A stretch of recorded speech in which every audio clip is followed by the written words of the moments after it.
2. On Wars and Colonies. I have had no formal education, as I said in the preamble to these musings. Well, that is not exactly true, but my studious youth came to a halt at the Certificate of Studies, and before that time I was careful not to draw attention to myself. I was terribly frightened by the suspicions aroused in Mr. Servant, my teacher, when he discovered that I had been avidly devouring his newspaper, which was filled with nothing but wars and colonies, and I was not yet 10 years old. Why? I do not know. Do you suppose I might really have continued? That is a question for the soothsayers of old. Let us just say that the idea of struggling to make my way in a world of privileged, affluent people exhausted me before I even tried. I was a child of nothing. I had neither beauty nor charm, neither past nor ambition.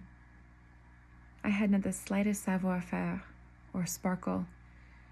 There was only one thing I wanted, to be left alone without too many demands upon my person, so that for a few moments each day, I might be allowed to assuage my hunger. For those who have no appetite, the first pangs of hunger are a source of both suffering and illumination.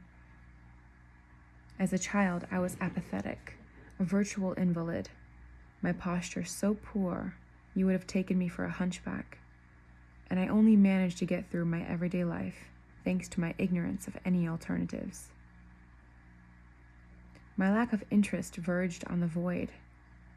Nothing spoke to me, nothing aroused me, and like a helpless wisp borne this way, and that upon some mysterious wind, I was not even aware of any desire to put an end to my existence. There was very little conversation in my family. The children shrieked and the adults went about their business, just as they would have had they been alone. We ate our fill, somewhat frugally. We were not mistreated, and our paupers' rags were clean and sturdily mended, so that even if we were ashamed, at least we did not suffer from the cold. But we did not speak.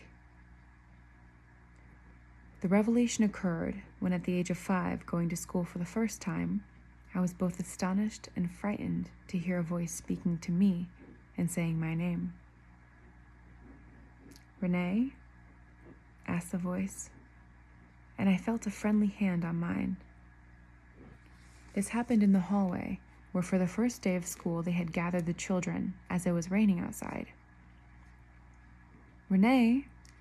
I heard again the inflections of the voice above me, and I felt the touch of the friendly hand in incomprehensible language, still pressing lightly and tenderly on my arm. I raised my head, an unusual, almost dizzying moment, and met a pair of eyes. Renee. That meant me. For the first time, someone was talking to me, saying my name.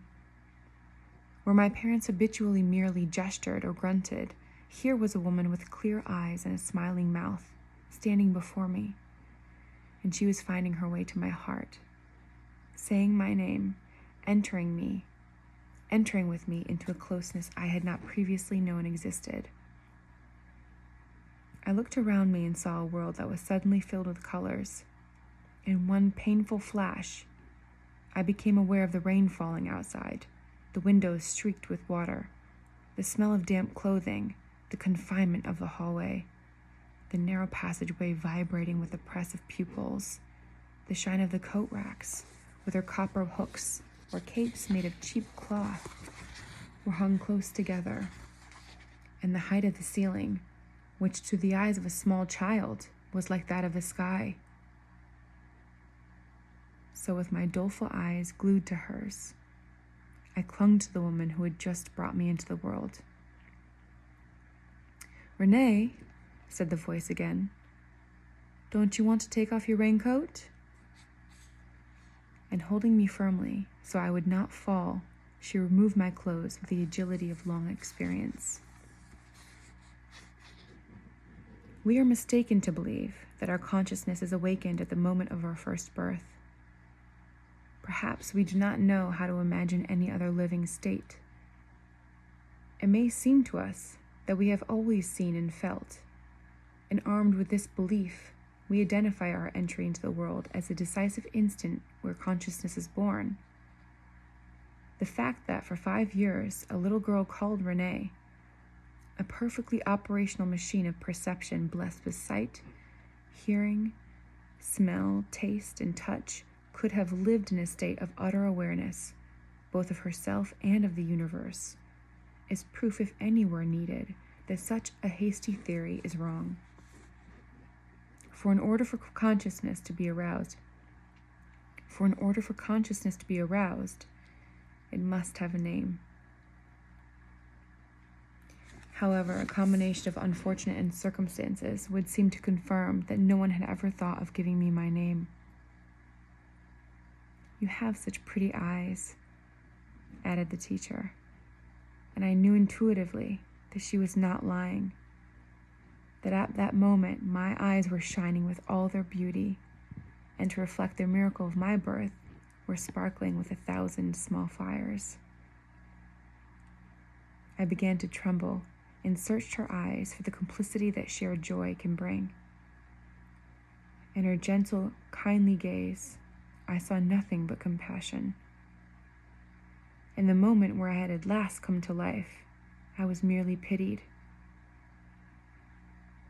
I was possessed, as my hunger could not be assuaged by playing the game of social interaction, an inconceivable aim given my social condition.